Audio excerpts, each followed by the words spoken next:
Direito penal, tido por muitos como o ramo mais apaixonante e controvertido do direito, é o eixo principal da dissertação em destaque hoje no Academia. O estudo atesta que a expressão crime organizado não descreve um fenômeno real e substancialmente distinto de figuras típicas clássicas do direito penal.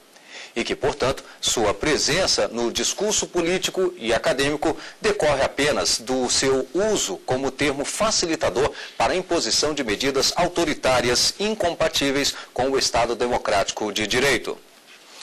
E mais, o mestre em Direito Constitucional, Saul Tourinho, está no quadro Mestres e Doutores, com toda a sua experiência e conhecimento e orientação para os estudantes da área. As publicações de mestrado e doutorado que estão chegando no mercado editorial você conhece aqui no Academia. O perfil do ex-ministro do STF, José Carlos Moreira Alves, um paulista da cidade de Taubaté, que sempre se destacou como o primeiro aluno da turma. O Academia também traz para você alguns livros utilizados no trabalho, que será apresentado no programa de hoje. O mestre em Direito pela Universidade Federal do Paraná, Maurício Stegmann Dieter, apresenta a dissertação Reflexões sobre o crime organizado como figura de linguagem e suas funções no discurso do poder. Um estudo analítico que envolve a expressão crime organizado, mas tira de cena as figuras típicas e clássicas do direito penal.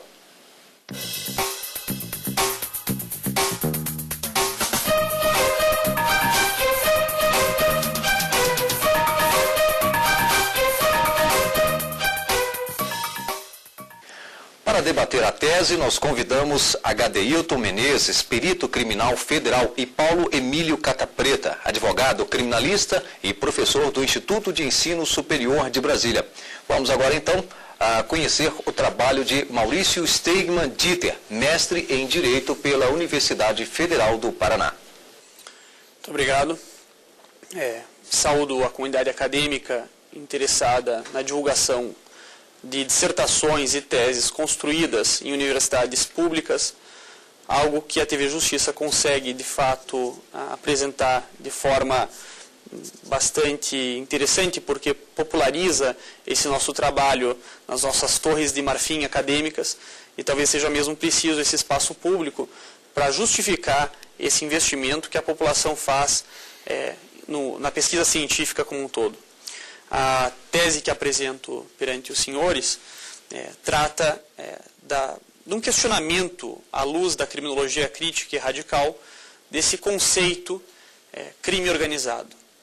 Ao falarmos em crime organizado, imediatamente despertam-se inúmeras meta-regras punitivas, um sentido punitivista de que é preciso combater esse mal monstruoso, enorme, catastrófico, que se aproxima da sociedade civil e que tem que ser defendido pelo Estado para que não provoque a ruptura dos laços sociais e de uma convivência harmônica, tanto quanto possível, na ordem capitalista.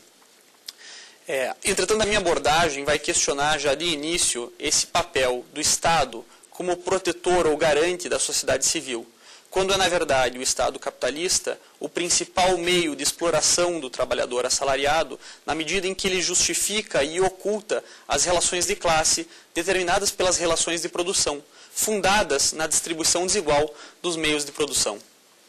Esse enfoque é propriamente conhecido como enfoque criminológico crítico de raiz radical. Radical porque vai na origem do problema que está na própria constituição do Estado burguês.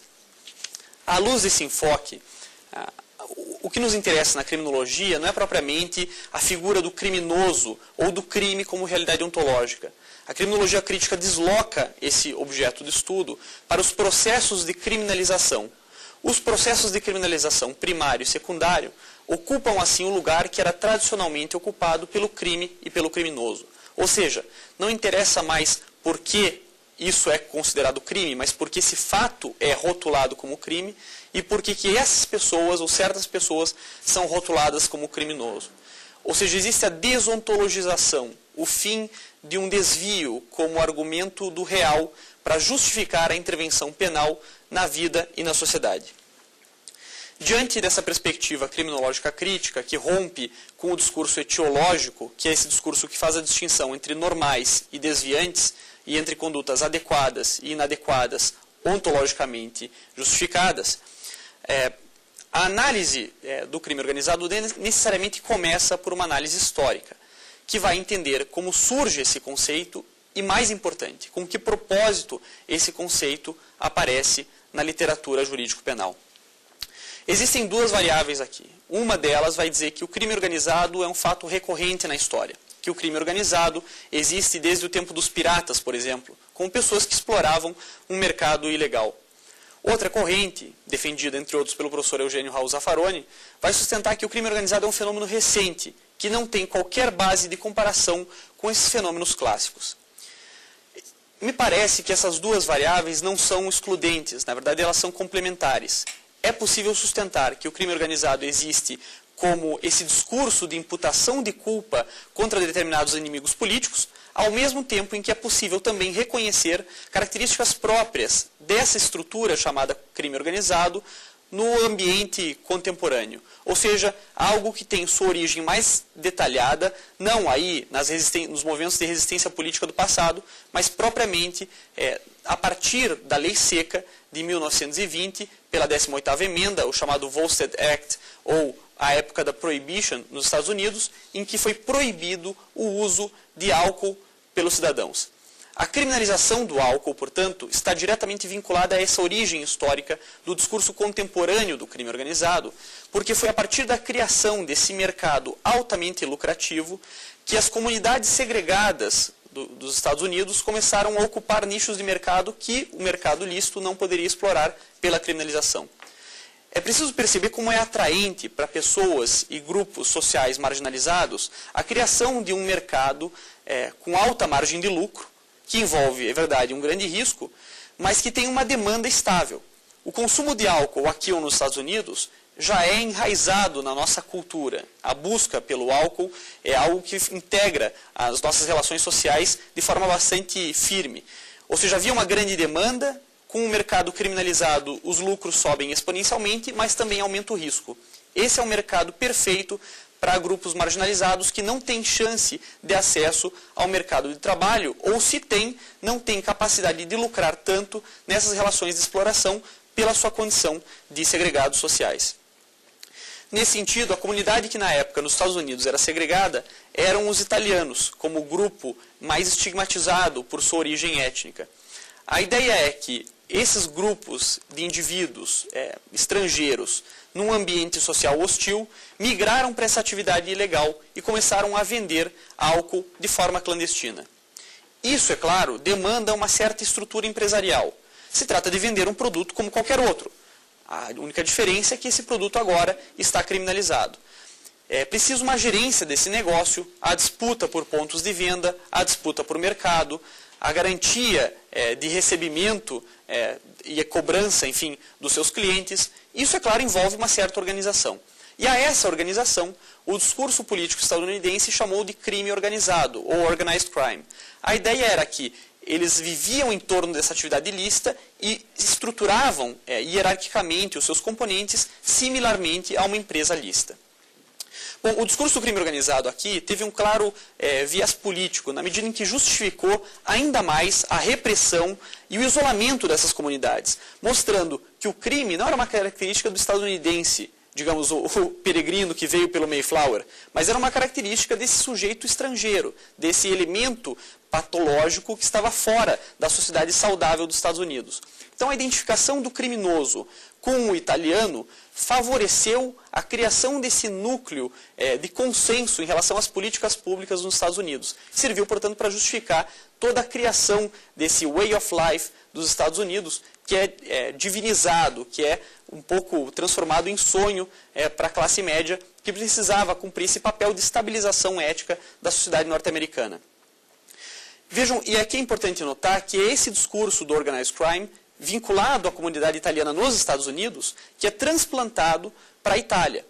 Ou seja, graças ao enriquecimento de algumas famílias, especialmente do sul da Itália, pelo comércio de uma droga ilícita como era o álcool nos Estados Unidos, que esse discurso volta para a Itália. E na Itália, esse discurso do organized crime, ou crime organizado, como vai ser chamado na Itália, encontra uma realidade social e histórica da Itália, que é a máfia.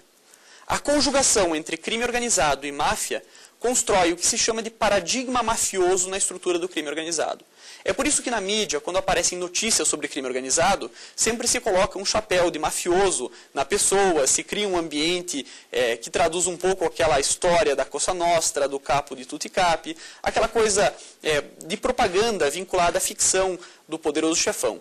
É por isso que o discurso do paradigma mafioso se envolve de tal maneira no crime organizado que agora serve de suporte para essas incriminações.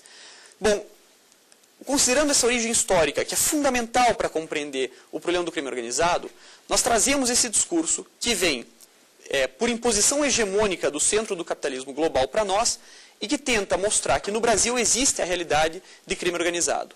O fato é que no Brasil a definição de crime organizado não tem qualquer base científica, não tem qualquer base conceitual lógica. Não é um conceito científico, é um conceito de pura propaganda. Assim, o interesse do discurso do crime organizado no Brasil ele é puramente ideológico e serve para justificar políticas penais, especialmente punitivas. Mas, em relação a isso, eu vou esperar primeiro a intervenção dos debatedores para que possamos desenvolver especificamente essa dimensão ideológica e de propaganda constitutiva do discurso do crime organizado no Brasil.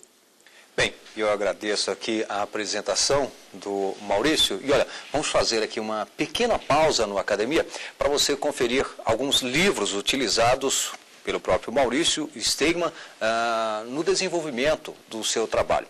Vamos ver. Criminologia Crítica e Crítica do Direito Penal, de Alessandro Barata, publicado pela editora Freitas Bastos. Introdução ao Direito Penal, de Cláudio Brandão, editora Forense. O programa Academia é um espaço aberto ao conhecimento e quer a sua participação também. Por isso é fácil para você participar, basta enviar um currículo pelo endereço eletrônico academia@stf.jus.br. Nós vamos aqui a um pequeno intervalo, em seguida estaremos de volta com o programa Academia e o Debate. Até já!